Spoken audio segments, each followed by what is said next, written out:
আপামনির মতোই আমারে বকা দিব। আরে হালিমা, কি যে বলো না! আমার মেয়ে ফাতেমা তোমাকে বকা দিবে? হ্যাঁ, আমার মেয়ের এমন সাহস আছে? ফাতেমা অমন না। ও ইসলামকে খুব ভয় পায়, ও গরিবদের খুব ভালোবাসে, কেউ বিপদে পড়লে সাহায্য করে, ফকির মিসকিনদের দান খয়রাত করে। তোমার কোনো ভয় নেই হালিমা, এসো আমার পাশে বসো হালিমা।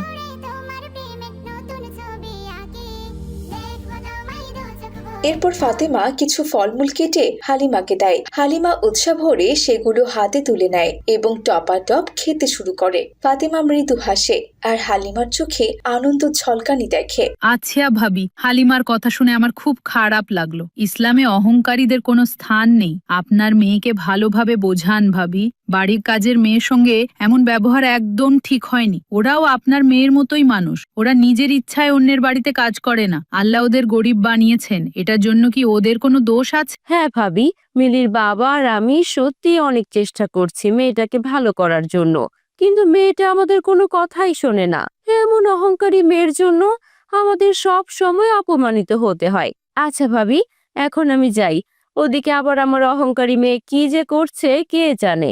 আচ্ছা ঠিক আছে ভাবি, আবার আসবেন। আসসালামু আলাইকুম। ওয়ালাইকুম আসসালাম। এরপর আসিয়া ও হালিমা সেখান থেকে বিদায় নেয়।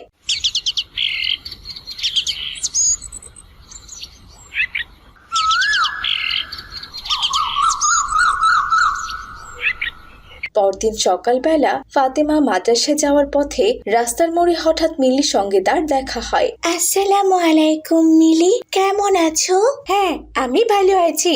মিলি, আমি তোমাকে সালাম দিয়েছি, তুমি আমার সালামের জবাব দিলে না কেন? এই মেয়ে, তোমাকে আমি কতদিন বলেছি আমার সাথে দেখা হলে আমাকে সালাম দিবে না? এ তুমি কি বলছো মিলি? সালাম দিব না কেন? এক মুসলমানের সাথে অন্য মুসলমানের দেখা হলে তো সালাম দিতে হয়, হোক সে বড় বা ছোট। আর সালামের অর্থ হচ্ছে তোমার উপর শান্তি বর্ষিত হোক। এই মেয়ে শোনো, আমাকে তুমি এত ইসলামিক জ্ঞান শোনাতে এসো না, বুঝেছো? আর আমি তো অনেক শান্তিতে আছি, কারণ আমার বাবার অনেক টাকা পয়সা আছে। আমার বাবা আমাকে অনেক আরামে রেখেছেন, বুঝেছো? তাই আমাকে এত জ্ঞান না দিয়ে তুমি যে কাজে যাচ্ছিলে সেই কাজে